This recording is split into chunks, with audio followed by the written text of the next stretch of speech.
All right, we got Kerry Kittles. Kerry, what's up, brother? Hey, what's going on, guys? How you doing? We are great. We are great, man. All right, let's start here. Okay. LeBron James Kerry, I was going to say, are you watching this interesting playing game? Real nice, right? Yeah, I mean, it was. It's. I guess it's a little interesting. It's different. Rob's A just trying to 30-point rip blowout basketball. is not the way we If it wanted to was start the MLB, play-in.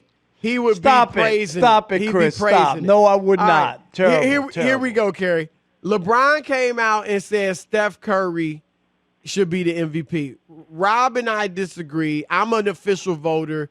You've probably seen a lot of media's votes are out already. Nikola Jokic is going to win going away.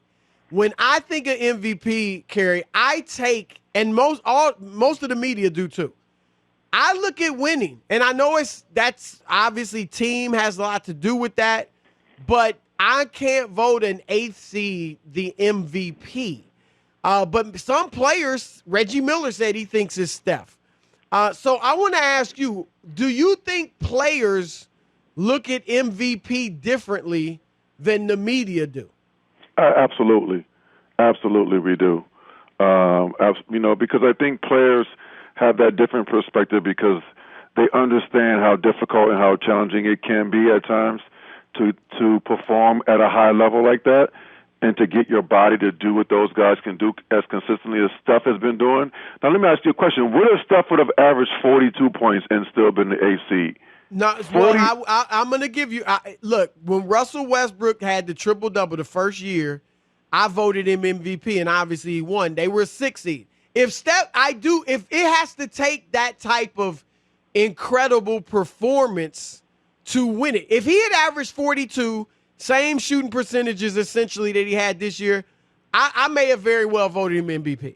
So that's that different. Roster, that banged up roster without Klay Thompson and everything they dealt with. Draymond, who we know that. Draymond's the greatest defender of all time. What are you talking about, Kerry? But you don't think what Steph did with that roster is no. I'm not saying he should win it. I agree with you. I think Jokic should win it. Okay. I agree. Jokic should definitely win it, but you don't think he should get some votes for what he's done this year?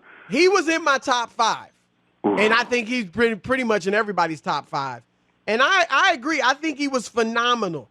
But I do, it's just like, and his stats obviously weren't empty because if they were very efficient. But Kerry, sometimes a guy will put up big numbers, but they don't lead to victories, and they're kind of empty calories. And again, I know Steph's weren't, but I'm just saying. But it happens, right? That's why you bring winning into it, because you say, okay, the winning shows that these numbers weren't just meaningless. I agree with you 100%, but I also will toss in there, he's peaking at the right time. He's peaking at the end of the regular season. I mean, no one wants to see him right now.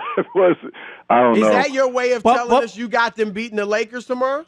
Yeah, right. I don't know about that. Not if there's a big shot at the end, no, Kerry. You know what I mean? With 10 seconds or less to go. You love that. You love going down there. I mean, come on. But let me ask you this. This is what made when Russell Westbrook won the MVP, and you were talking about it, about putting up numbers in the triple-doubles.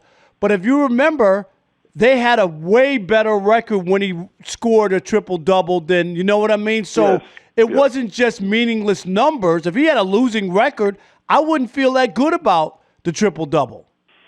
I mean, I'm to the point now from a player perspective. If you're making the playoffs, you've done a good job in your conference. That to me is, you're not making the playoffs, you probably shouldn't be in the MVP category unless you just do something absurd, right? Well, Steph and them might not make it, Kerry. They might not make it. Right. I mean, if they lose, they might not make the playoffs. They could still be out. I mean, I guess we're having this debate now. It's kind of hindsight, but it's Jokic's award this year. Right. He's been consistent throughout the entire season.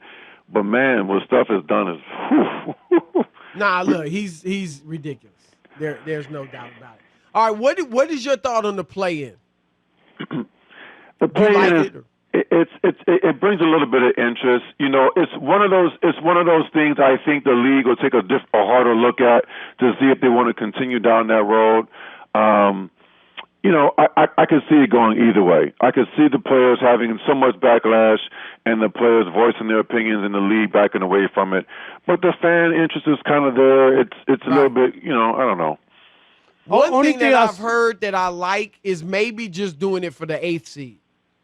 Like 8, 9, and 10 play to see who's the 8th seed. Whereas if you're 7th, you made the playoffs. You know what I mean? I agree. I agree with that. I think that'd be a good. I agree with that. I think if say the Lakers lose in the play-in, there won't be a play-in next year. I guarantee you that. you buying that?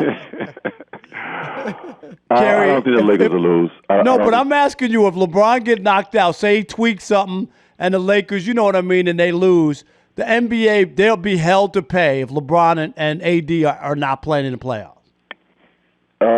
But I think it would be, you want to see them play. You want to see them at least play in the first round. That's 4 games of LeBron in the postseason at minimum, right? So we want to all see that. We don't want to, especially if he's healthy, he's playing. We want to see him on the court. We don't want to see him going home. Kerry, there was a great article in ESPN, I don't know if it was today or yesterday, about just offensively, this was an historic season. Like, they broke records left and right. And some people within the league are feeling like, we've always said defense wins championships. They're feeling like now it's offense. Like, sure, you got to play defense to some degree, but offense is it's more an arms important race now. Right. What do you think? Are you to the point where when you played, obviously, your mentality was defense first, right? Defense is what's going to win the championship. Do you think we've switched now to offense is more important?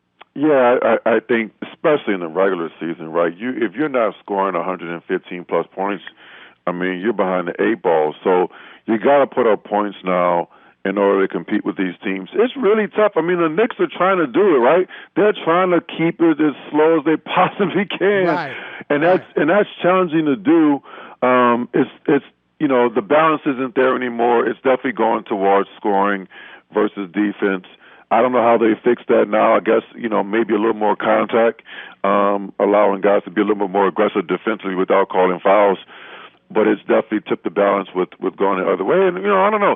They've convinced themselves that the fans want to see scoring. We want to see mostly like a pickup game. Nothing but threes and up and down, driving kick. That's what we want to see. So it's going to be hard to, reel that back in and make it where it's a little bit more balanced. Yeah. Where are you on if Steph were to win or they were to upset the Lakers, would that say something about Steph with this team that they were able to do that? And then would you give them a puncher's chance to wreak havoc in the Western Conference? Only Phoenix. Yeah, from the standpoint, could they beat Phoenix if Steph is playing the way he's played all year and does something phenomenal? Does he have enough in him is what I'm asking you with the group that he has to do something like that or no? I don't know. I seem to think that the Lakers will figure out how to contain him. But he's playing at such a high level. He's moving so well. He's shooting the ball. I mean, he's like lights out. His confidence is through the roof. I think the Lakers will figure him out. I know it's just one game, but I mean, man, if he wins that game and then go on and upset Phoenix, now we're talking MVP, right? I mean, he wins 5 more games with that roster. Well, the votes are already in. Yeah, right. The votes are in, but people will be killing the media for not voting him MVP. Right. It'll be like last year, everybody saying LeBron should have got it because he won the championship. Yeah, and then the media can just say, go look at Jokic's, resume. Regular season. Yeah, right. Look at what Jokic put up. Right. I mean, right? Like, that's incredible. The votes were due last night.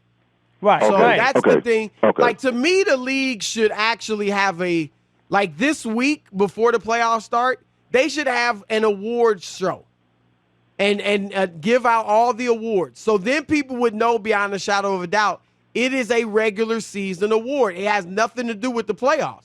Because, and you hear people say, well, they should just vote after the No, finals. that's why you have MVP of the conference finals and all those other awards. Right. It would just be whoever won, their team would get the MVP. And it wouldn't be a regular season award anymore. So that's where there's some confusion. You said something interesting. We got about a minute left, Kerry. The way teams play now, I've talked to a GM told me that it's almost glorified street ball in the NBA. As much as I like to see Brooklyn win it because I picked them, I feel like it's not really good for the league if they do, because if you can say we can put guys together for 8 games and then they can win the championship, I mean I don't know that speaks well for the league. Rick Bucher called it it would be the AAU-ification of the NBA. I mean, which has been happening a while. I think we're already there. Do you think that all of that is valid? Yes, it's valid. I've been bucking at this every time I come on your show. You hear me saying what? This is a dribble handoff, driving kick NBA game, shoot threes, spread the court. It's less strategy involved. There's less chess match. It's just a pickup game. It's so open. It's so free flowing.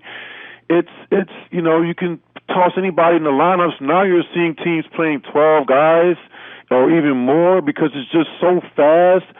And guys' bodies are wearing out so much. You have to play all these. So it's a different game now. I think we all have to learn to adjust to this new modern NBA game. You call it, glorified AAU, whatever it is. It's not going away, right? So we all got to get used to it. We got used to seeing 5 guys stand behind the 3-point line, and we're going to see guys driving to the lane and they have wide open shots, and they're going to kick it out for a 3. That's where we're at now. I mean, Kerry, sometimes I wonder, what are the advanced scouts doing? Because a lot of teams are getting rid of advanced scouts. They don't have them anymore. Teams are getting rid of those guys. Because all the teams are doing the same stuff, right? Yes, they don't need them. There's no more strategy. It's all the same. It's early offense. You get it, you push it, you try to score early. If not, you set it up, you throw it to the 5 at the top of the key, and he's going to play on one side of the court or the other with some kind of 3-man action or dribble handoff, 2-man action, and they'll try to score from there. They'll find a mismatch.